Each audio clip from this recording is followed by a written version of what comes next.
day's just another day. I pray soon as I woke, never thought I'd be the victim of a paralyzing stroke. On that day, just another day. I pray soon as I woke, never thought I'd be the victim of a paralyzing stroke. It could be you. It happened to me. Never thought it could happen to me. On that day, just another day. I pray soon as I woke, never thought I'd be the victim of a paralyzing stroke. On that day, just another day. I pray soon as I woke, never thought I'd be the victim of a paralyzing stroke.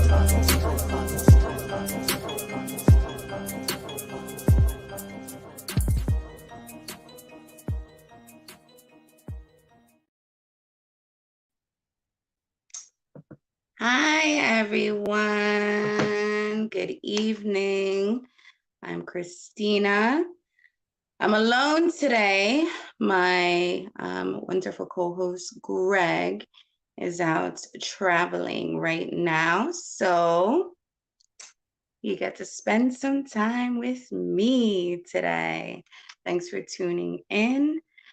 So our topic of discussion for today is, are you challenging your recovery? What exactly does that mean? So last week, Greg and I spoke about giving yourself time to heal, for your brain to heal before you're making decisions, before you feel as though you're ready to date. We spoke about me with working. We spoke about driving, things of that sort. So today, what I really want to focus on is the other aspects.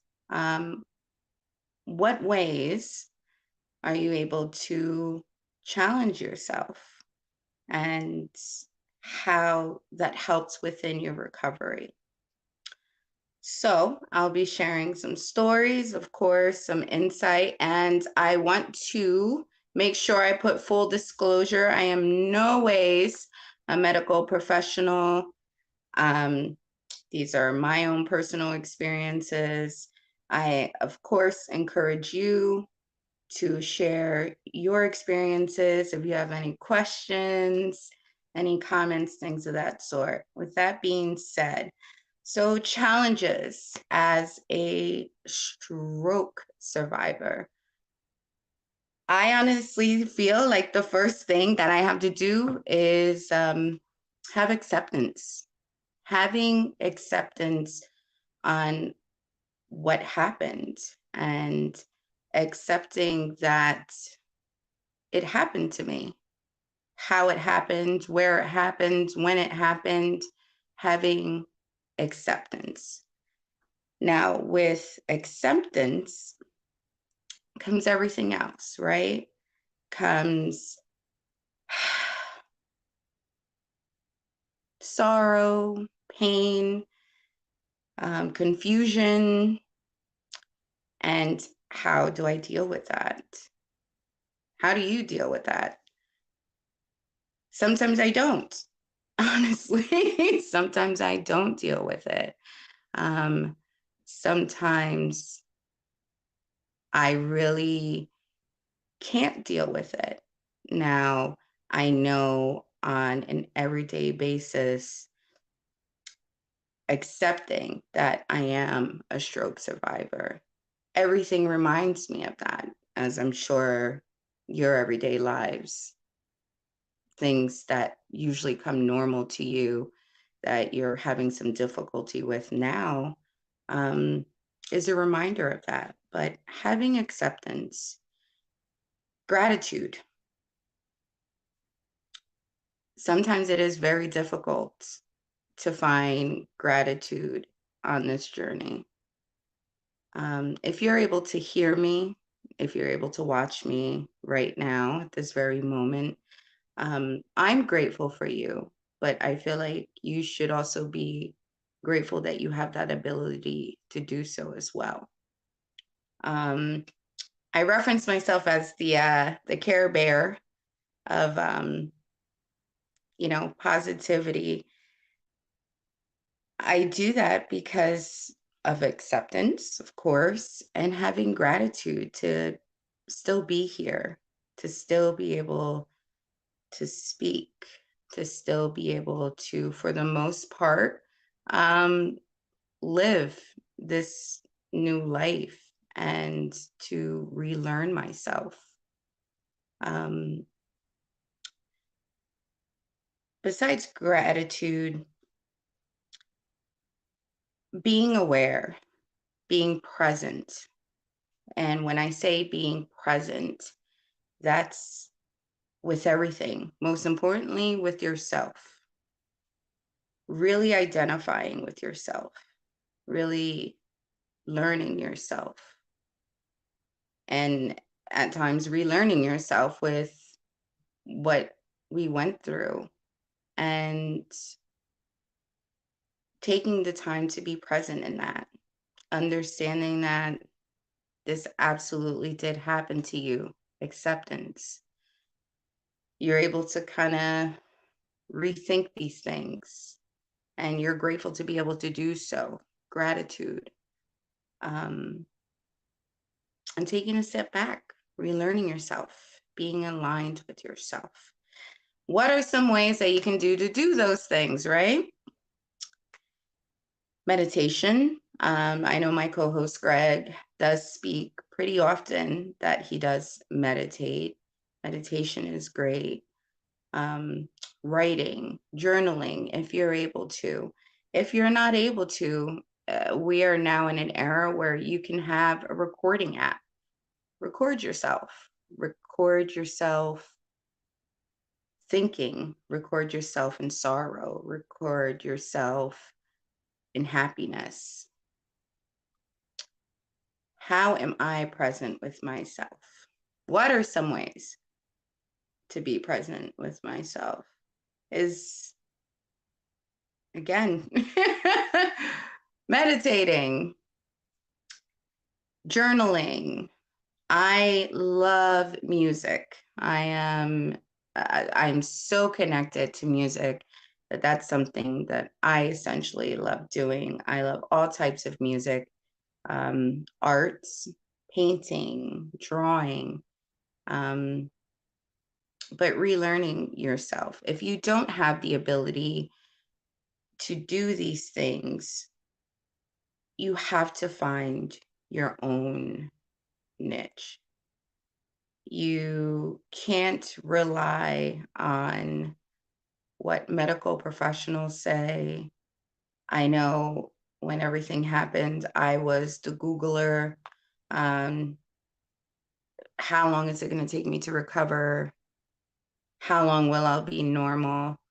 And a part of the acceptance in which I was speaking of is accepting that this is a lifelong journey. For the rest of my life, I will be in recovery, and as will you, and being accepting of that. And we have a question from Saida. Hi, love. Has your memory been a challenge for you, and how are you pushing through it? Yes, it has. Short-term memory loss is what I experienced the most. Forgetting, which I'm sure everyone does, right? You forget. It is just super duper heightened now. I will I'll walk my dog and forget where we're going. Thankfully, she's pretty good and wants to get back home pretty quickly. I think my short-term, yeah, look, I already forgot what. Short-term memory loss. I absolutely have to write things down or have reminders. If you guys recall, I had my beautiful partner on one of the episodes in which we had where she had mentioned she has an alarm on her phone to reach out to me, so I remember to take medications. But what's really interesting is that for work, I have a very, very intense work atmosphere. I have 3 computer screens, so many different applications, and I just through them. But then if it's doing a task for myself, or remembering to call someone, or trying to be on time, but I'm sure if people tell you I'm always late, Latina time, always. But making little lists for myself, reminders, and speaking to people who can remind me of things is very important. I recently just got back from a trip. I went home to New Jersey. I'm a Jersey girl. And I had some kiki time. And there were some stories that I recall while some of those memories came up. I was like, oh my God, I remember. I was speaking to a childhood friend, and she was bringing up some memories of things that we did when we were 14, 15 years old. And it really scared me that I could not remember some of the things she was saying. It scared me. And then it came back to me. So with that being said, I'm sure that sometimes forgetting those things, you're hard on yourself. I'm hard on myself. And I think that was a great question, because with having trauma, I think people tend to forget that, depending on where this essentially happened to you, it can affect your memory. I know Greg and I have really touched upon emotions and how your behavior patterns and things. We really haven't dived in to the memory aspect. And that is absolutely something that I believe we probably all experience. What was one of your first challenges during recovery? Being blind, being blind, coming out of everything and seeing half of everything freaked me out. If you saw in the beginning, our intro, where we have the photos of ourselves in the hospital, and I have that big patch on my eye, that's what freaked me out. I thought that I was being restrained with my eye. I know, right? Go figure. But it didn't really dawn on me that it was as serious as it was. But I would absolutely say my first challenge in recovery, honestly, was acceptance. Accepting that I was blind. I struggled. Mr. Doja, and shout out to Mr. Doja. That song that we have in our intro is from him. Make sure you guys go and check him out. I struggle with memory loss, and it frustrates me when I realize I forgot something. Like, what if I forgot something important? It's scary. Mr. Doja, right on the money. Scary. It's not scary like, did I leave the stove on, or did I leave the coffee pot on? Something with the memory loss that becomes that much more scarier is if you are in charge of taking your own medication. I forget a lot. I do it every day. It is supposed to be routine. It is on time. I've tried different ways of kind of positioning it where I could remember. However, for whatever reason, I always forget and I always have to get reminded. It's 8 o'clock. It's 11 o'clock. You have to take this. You have to take, I'm always forgetting. So, Mr. Doja, I feel you on that. Very, very scary. Another thing, going back to that question about the different, what was the first thing? A big thing that it didn't really hit me until after I was out of ICU and I was in the rehab was my lifespan is shortened. There's a medical provider doesn't have to tell me that. I don't have to Google that. I know because of surviving this that now my lifespan is shortened. That was mind-boggling to me. And even speaking about it now,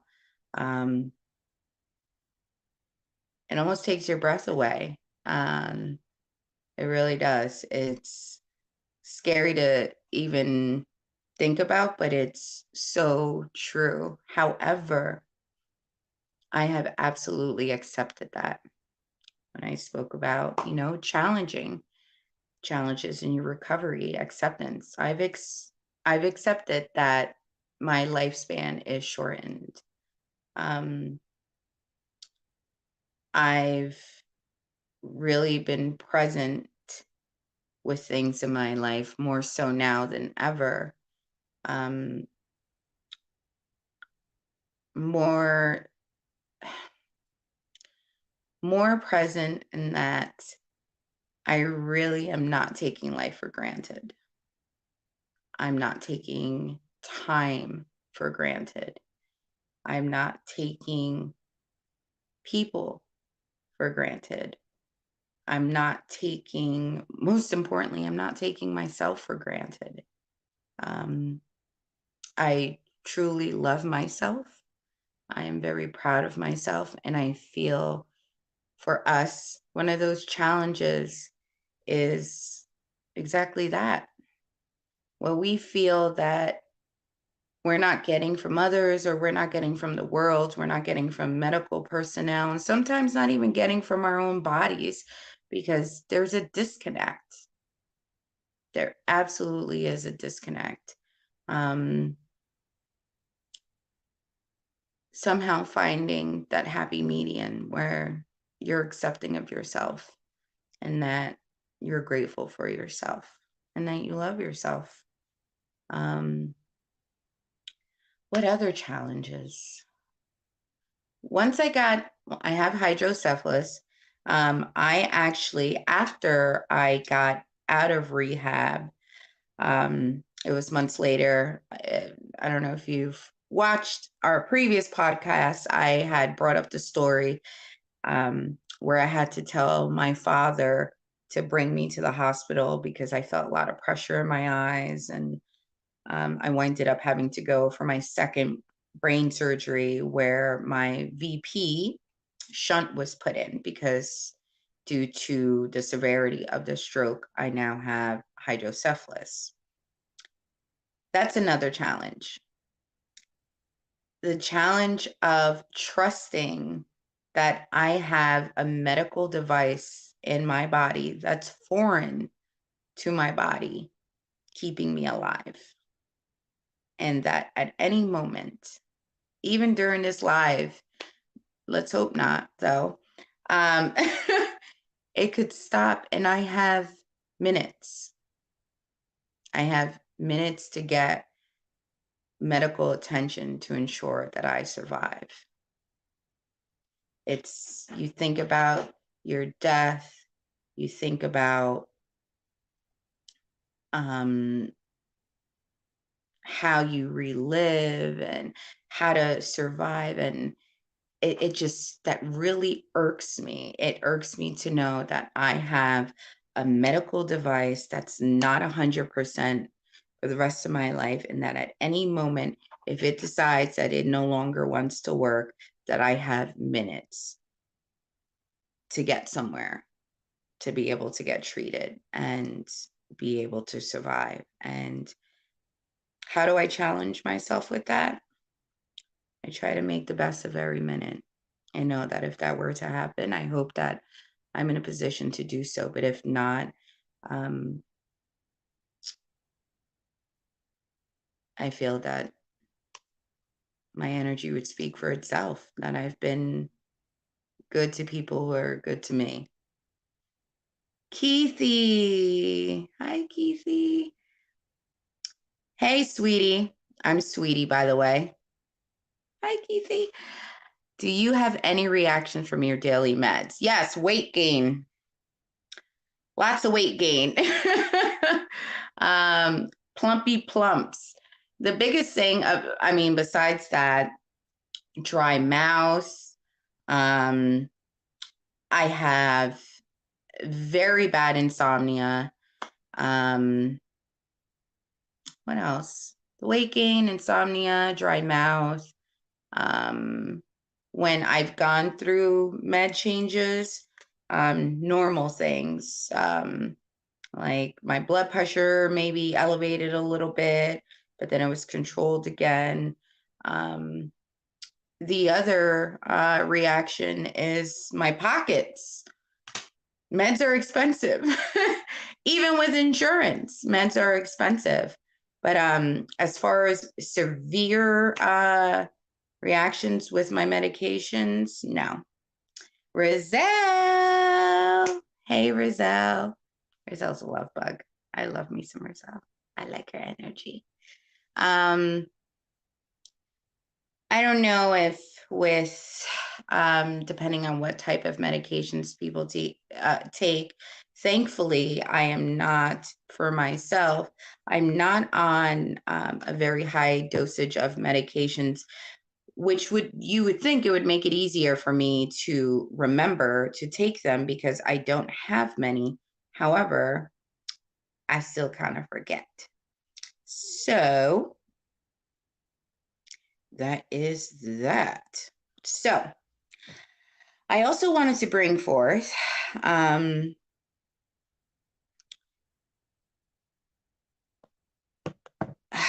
with the gratitude aspect. I know everything is not positive.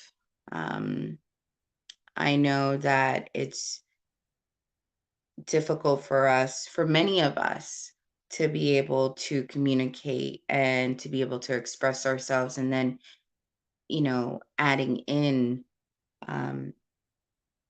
all of these emotions in which we're going through in the inside that most of the time we can't even put into words.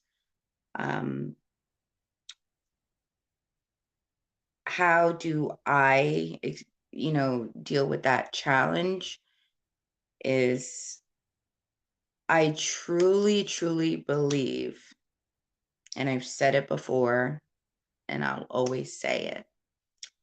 I survived for a reason. I survived for a purpose. You survived for a reason. You survived for a purpose.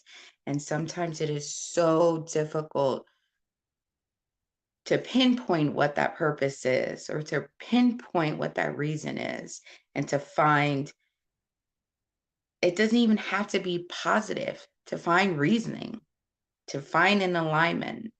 And I truly don't feel that I've 100% found it, but I know one big thing for me is, the year after I had my aneurysm, Philadelphia Eagles won the Super Bowl.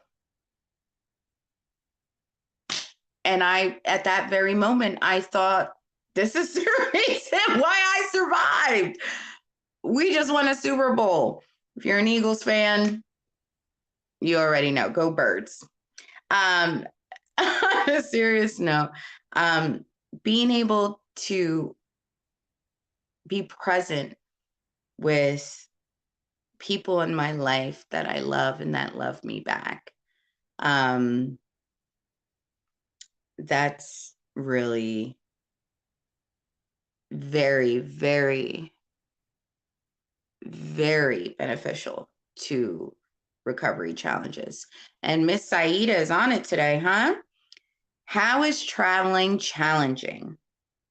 And how do you personally push through fear of traveling as a stroke survivor? Well, Saida, being that you actually did see me travel, I can say for me, being in the passenger seat of a vehicle is terrifying to me. Absolutely terrifying. I have zero control. And if you remember, I'm blind in my right eye. So my peripheral vision is bad news bears. I have so much anxiety being in the passenger seat. I am, is it called a backseat driver or is it a backseat driver? Why do they call it backseat driver if you're sitting in the front? But in any case, I am that person. I'm that girl. When I say it's what is it, the OSHA handle? I'll break it off. You need to ensure that you have one that's really strong in your vehicle because I just even talking about it now. Now, when I'm driving, seats back, music's playing, I got my shades on, probably got the dogs in the back, and I'm good. However, passenger seat, it is, I would rather get a lumbar puncture than have to go and sit in a passenger seat. With that being said, as I said, I just came, super valid. I always used to be the driver. I hate now being a passenger. Yes. And super valid, I hope that whoever is driving does not make you feel bad about freaking out. Panicky. I get panicky because of the lack of control. Exactly. Yes. And I feel that my senses are heightened.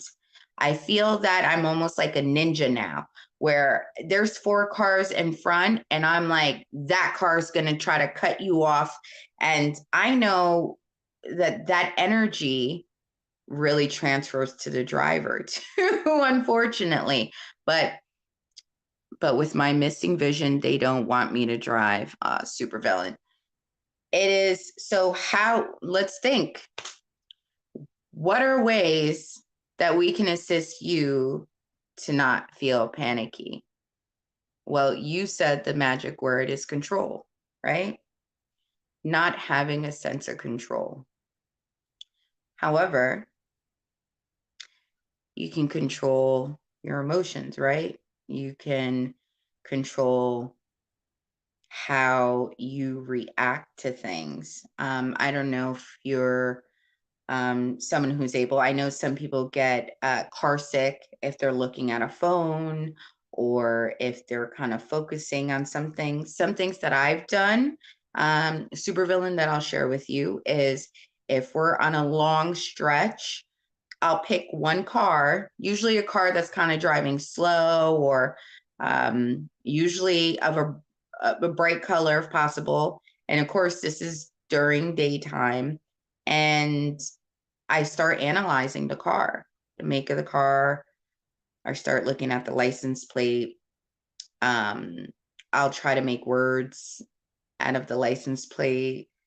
This is a little secret that even I'm sure people who now are like, that's why you're so quiet in the car sometimes.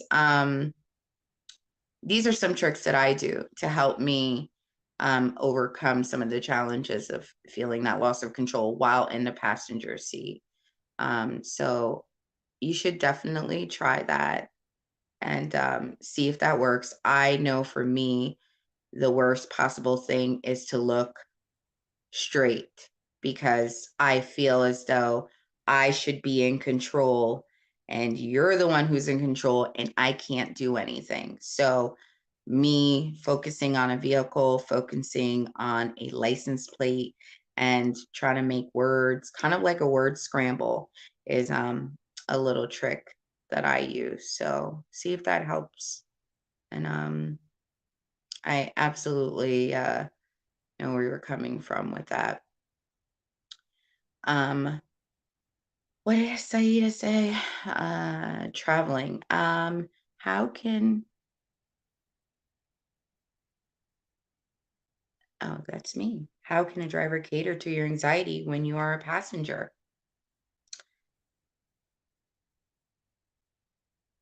Not saying that it's okay. Not saying relax, because I'm not going to relax. You are in complete control. Um, Being patient, and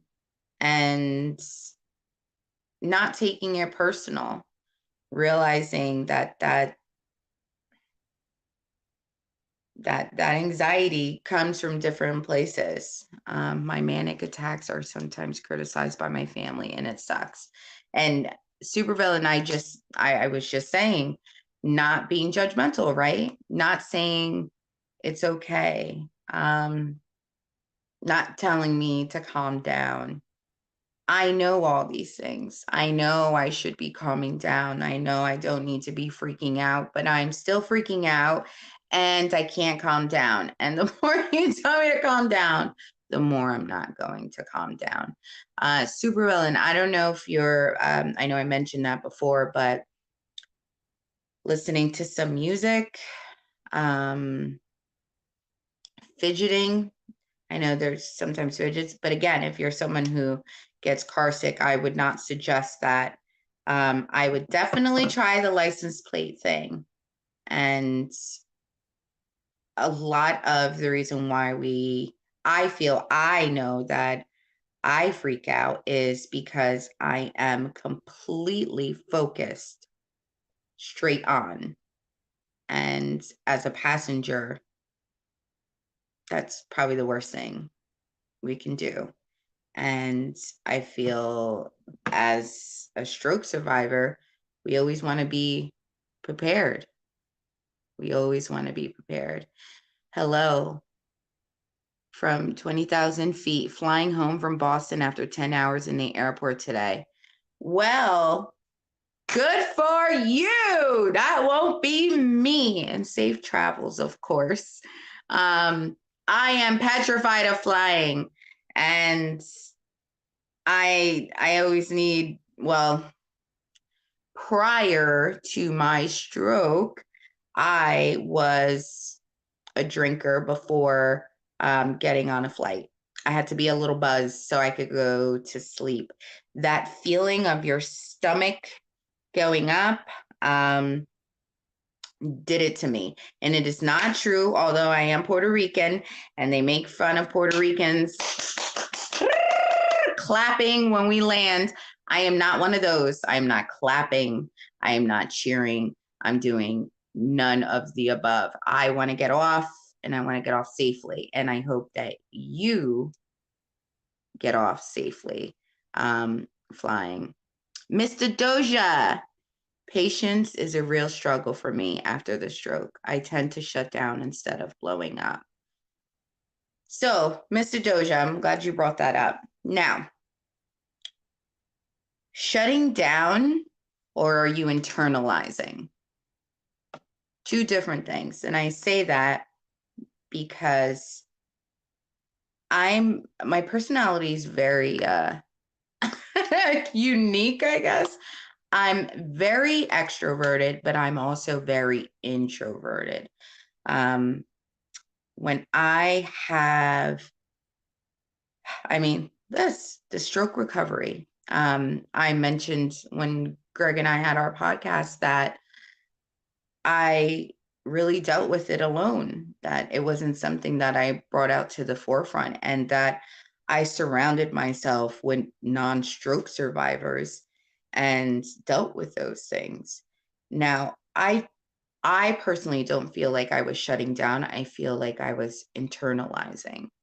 So I ask you, Mr. Doja, with that, is it that you're shutting down or are you internalizing? Because you taking a step back and knowing that if you react, it's not going to be good is self-control. And that's an amazing thing to have. That's an amazing power to have. The majority of people, even who haven't had a stroke, don't have self-control. So I would try to really look at that, because people hear shut down and you think, even when we say it, the words that we say are so powerful and we bring light to those. Is it really you shutting down or are you internalizing?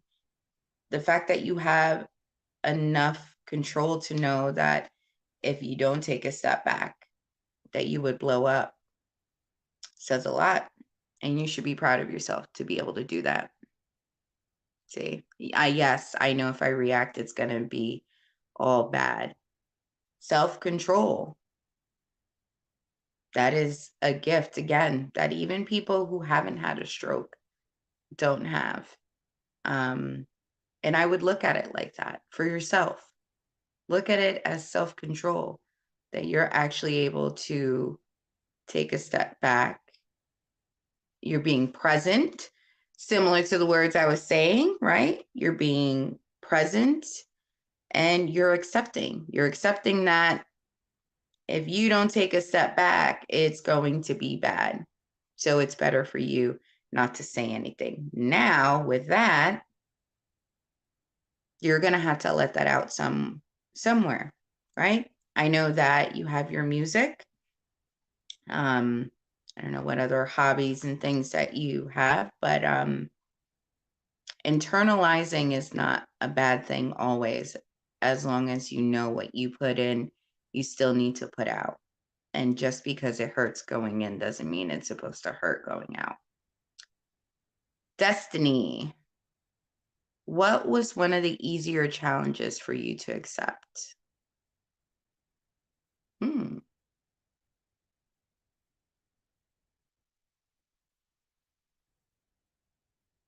I'm stumped. An easier challenge.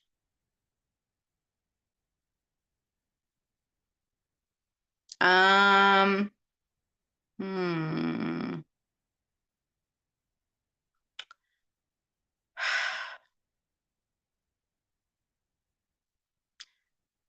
I feel like one of the easier challenges for me to accept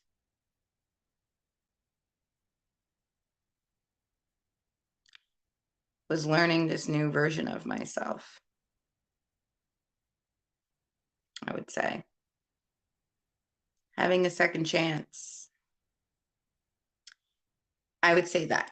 Having a second chance to redo things, to relearn myself, to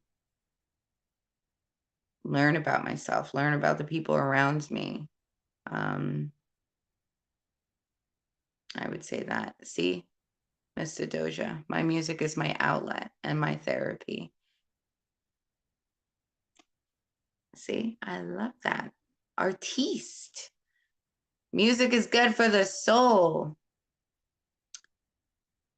How has that? Supervillain. I saw in a couple replays that y'all talked on dating post-stroke. How has that journey been? Where's Greg when I need him? Man, listen. Where's Greg? Come on, supervillain. What would Greg say, right? Well, for me, supervillain, if you watched some of the replays, I stated that right after post-stroke, it was not a good experience. It was not good at all. Kind of tying into our last week podcast, where, letting your brain heal before you, and we kind of kept it as an open discussion. And one of the things I recall saying is, don't trust your judgment. I was trusting my judgment. I was trusting that the people that I was choosing to be with were aligned with who I was. And that is because I was not yet aligned with myself. So it was very difficult. I had great memories, of course. I had great times, but I wasn't fully aligned with myself. And I needed to go through those situations to really understand what it was that I wanted and needed. Um, Greg, I recall, mentioned that we seem to date people who we dated, you know, before our strokes, and how that no longer is aligned with the people that we are now or continue to be. Um, for right now, I am, and hopefully for a long time, because I know you're watching, I am with someone who is a beautiful spirit and who is patient, and I I have exactly what I know I need, not so much what I've wanted, what I needed. And I needed to really be aligned with myself to have that come to me. You know, when I stopped reaching and fighting for things that I thought I needed, and took time to learn myself and go through a rough time. It was rough. Um, I was able to get aligned with someone who aligns with me. My AVM rupture was in October 2020, and I only recently tried dating again at the start of this year. It was a short relationship, but a nice confidence boost. Yes, supervillain. And confidence boost, and also kind of a realization of yourself, learning yourself again, and seeing what things you like now and seeing what things you don't and what works for you. Um, and thank you. I appreciate that. Wow, my smile's really big, huh? I brush my teeth.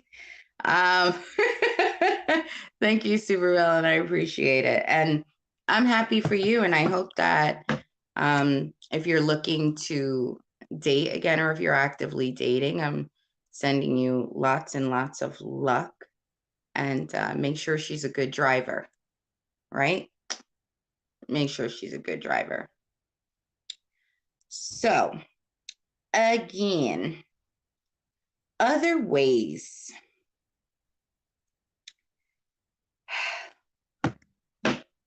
When we spoke about letting your brain heal last week, when we spoke, I know Supervillain brought up dating.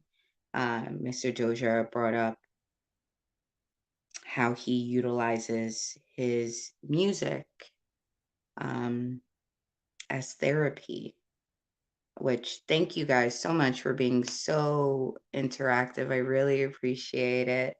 And we really appreciate it, because Greg's going to look back on this, and I got to make sure I recover from him.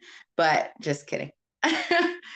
Finding outlets. Finding outlets and things that are soothing to yourself and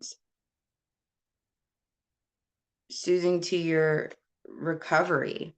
And words are huge. The things that we say to ourselves, the way that we explain things to ourselves, not to others, but to ourselves, are so important. I always want to think of myself as not just a survivor, but being present in myself and thriving within myself. Thriving doesn't have to look like being able to be normal again, being able to, go to work, or being able to date again, being able to find someone, get married. Um, Thriving means getting up. Thriving for me means being able to tell people that I love them, being able to be honest with myself. And that's something that we do speak a lot about on this podcast, and that we want to bring forth is all of the topics for young stroke survivors that we are so grateful. Again, gratitude, right? To be able to do this. It all starts with honesty. It all starts with being honest with yourself first, and being honest with others. And of course, being honest with you who are watching and listening. I want to make sure that me sharing my story, sharing my experiences somehow resonates something in you. There's a reason I'm still able to speak. There's a reason I'm able to still formulate my words. Although Greg would say that I use a lot of them. Sometimes I feel that it's for a reason and it's for a purpose. And if this is one of the reasons that I survive, again, acceptance and gratitude. And I'm so very grateful to be able to be doing this. Supervillain, you are it today, honey. What you got for me? Yes, I was never one to share things on social media prior to my stroke, but now I realize the strength in love and community. The tribe, supervillain, the tribe. Tribe is very important. And I was a social media. I was all about my selfies and my angles, and then I took a break. I started, it took me a little bit before I got on, and it definitely, I can honestly say, when Greg and I were introduced to this beautiful young lady, Erica, who also had an ABM, Greg really encouraged that in me. I was seeing what he was doing, and I definitely wasn't like, let me put this out there. I had seen a quote, and it like resonated with me so much that I'm like, I'm more open to doing this. I can say how awful it felt to see those pictures of myself. I remember asking, my father for those pictures, and I was so angry. I was like, why would you take those pictures of me? They're rough. Well, like, what would you do with those pictures? Like, what? And now look, right? I'm able to utilize those and reflect on that, and share that, because it's going to resonate with someone. You're such a natural at this. But sharing your story on social media made a bit of a challenge for you. I am in no ways natural. I got some pep in my step, but it still is. This is, again, I believe I mentioned it in the podcast. I'm like, this is like my stroke coming out journey on this podcast, on You're Too Young to Have a Stroke. I felt like sharing that aspect of me so openly on a social platform would make me look weak. overcoming that challenge, correct? Overcoming the challenge of caring what people think of me.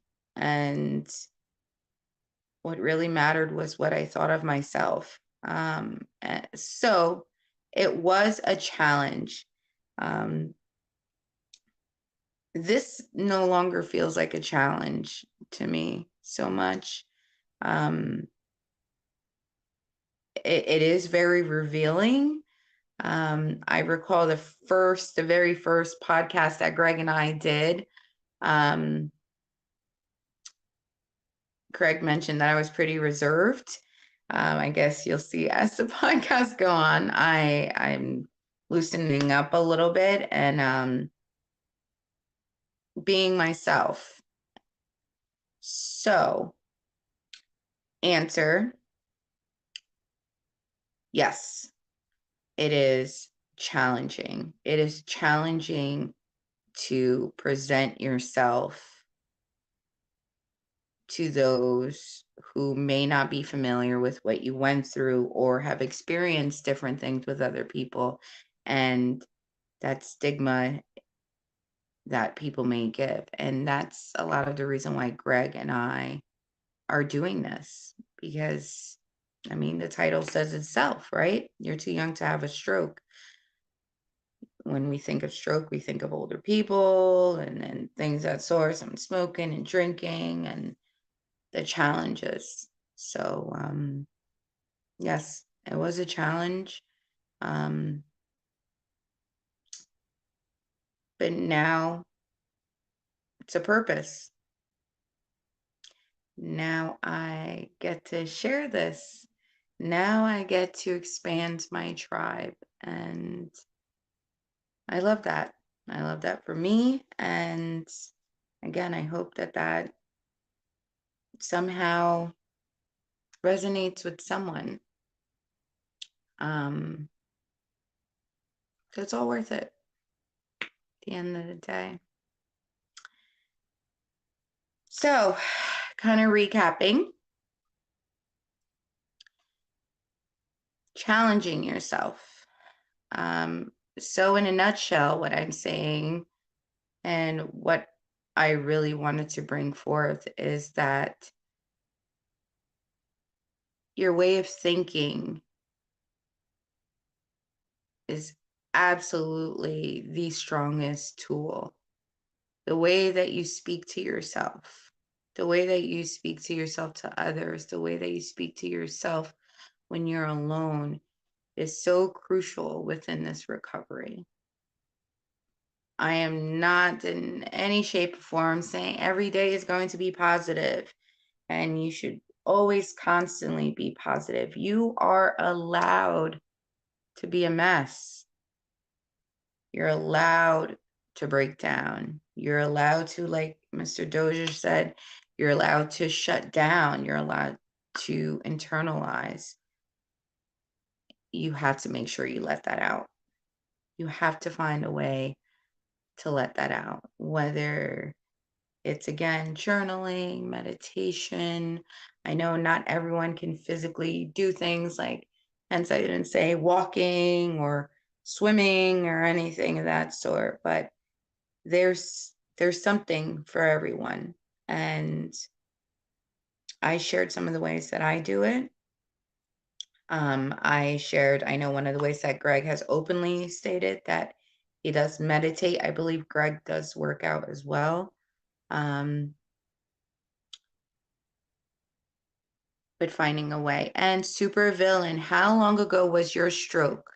Like I said, mine was an AVM rupture in 2020 and I was 23. Mine was an AVM rupture, 2017. Next month is actually my 6-year anniversary. July 28, 2017 was my rupture. So next month will be 6 years. Wow, 6 years. Supervillain. It's a long road.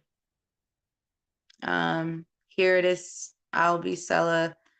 And I will be celebrating, by the way.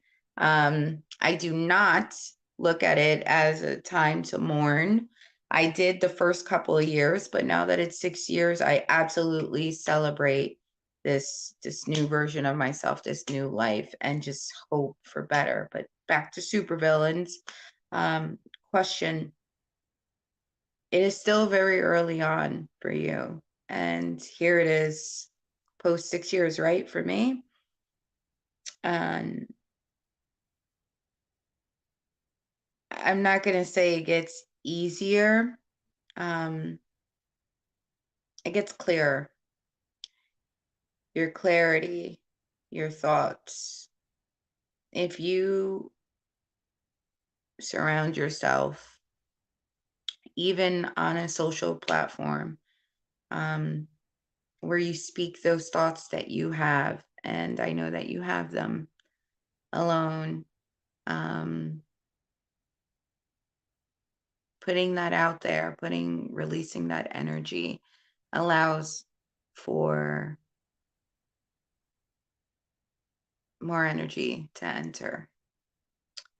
6 years in September, Mista Doja. Oh, we're right by each other. And Greg, short-term memory loss. Greg and I's rupture is pretty close. That's very interesting. And happy 6 years to you. And thank you to who said happy birthday to me. I really appreciate it. And look at that. 1 month to the day, actually, because today is the 28th. So 1 month to the day will be my 6 years. Looking forward to that. So Greg will be back with me next week. He is traveling with his beautiful daughter right now, and sending him so much positive vibes for a safe trip back, so he's able to join us. And our topic for next week kind of goes hand in hand, is traveling as a stroke survivor. I say this, and supervillain's kind of great, all these comments and questions you brought up, because it's kind of similar to what we're going to talk about next week. What are some of the experiences now being post-stroke that you experience, that you need assistance with? How do you prepare? What ways of traveling are better than others? And more importantly, how do you feel safe to do so? You know, how do you feel safe to do so? There's Greg. Hey, Greg. So that's what we're doing next week. And I want to thank you all for being so interactive today. I really appreciate it. I know Greg appreciates it. We are truly doing this for all of us, and absolutely us first. This is very therapeutic for me too. I am very, very thankful to be able to do this. And we look forward for you to stop in next week and check us out. With that being said, make sure, if you're not yet, that you guys are following us. Supervillain, thank you, Supervillain. I look forward to seeing you. Make sure, if you're not yet, that you are following us on our YouTube and Facebook, You're Too Young to Have a Stroke. And on Instagram, Y2Y2 Have a Stroke. And of course, Greg and I are very open to questions, suggestions, and always hearing your stories as well. Again, thank you so much for tuning in. Have a great night. Great to see you guys, and we are out. Good night, everyone.